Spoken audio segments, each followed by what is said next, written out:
Welcome to HPC News Bytes, a weekly show about important news in the world of supercomputing, AI, and other advanced technologies.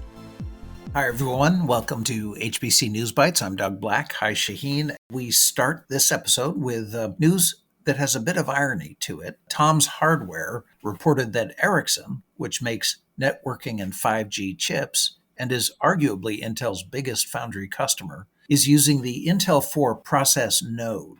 The irony here is it appears Ericsson is beating Intel to market ahead of Intel's own Meteor Lake CPU tile, also to be built on the Intel 4 process. The publication said this is a good sign for Intel's IDM 2.0 strategy, IDM standing for Integrated Device Manufacturing, announced by Intel CEO Pat Gelsinger nearly 3 years ago.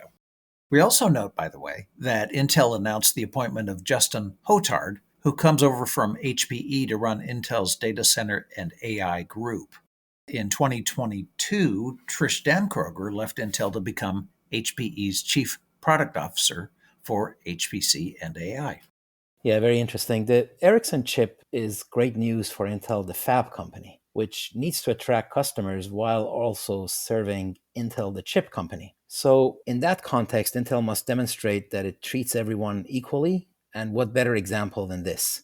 The message really is you too can have priority access to our latest tech, and that should attract customers. This is also an endorsement of Intel's strategy to rebuild its manufacturing prowess, and really the CHIPS and Science Act too, the US government effort to accelerate leadership in this area. In another turn of the knob for CXL, an important emerging technology for interconnects, Samsung said that it has optimized its CXL memory for Red Hat Enterprise Linux 9.3 and Red Hat's KVM and Podman environments. It has verified memory operations like recognition, read, write operations, etc.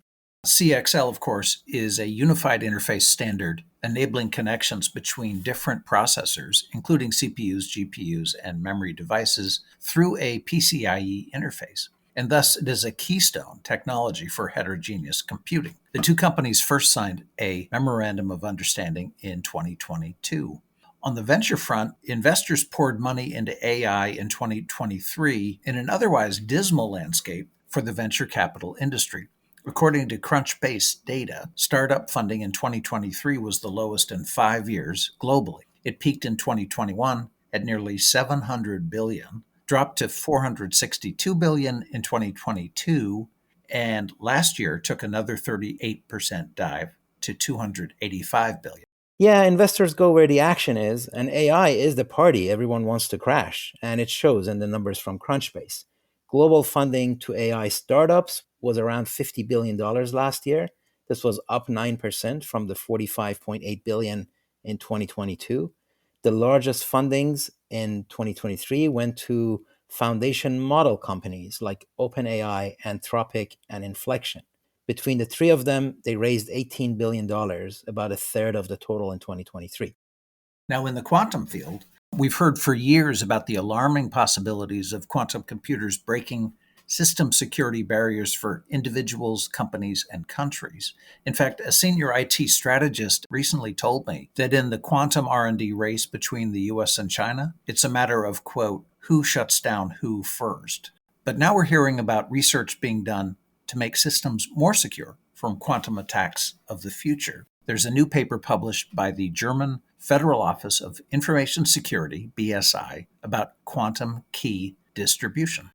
Yeah, it's really a very good report. Now, the end-to-end picture for data security is really vast, starting with trusted factories at one end and extending somewhere beyond ephemeral infrastructure at the other. The heart of it, however, is cryptographic keys and algorithms for encryption and decryption. Quantum technology, not necessarily quantum computing, can help with better quality keys and more secure ways to transmit them. This latter is referred to as quantum key exchange, QKE, or quantum key distribution, QKD. That process itself needs to be airtight, and this paper analyzes tens of studies, identifies a few dozen attack vectors, and classifies them according to difficulty. Really good work. All right, that's it for this episode. Thank you all for being with us.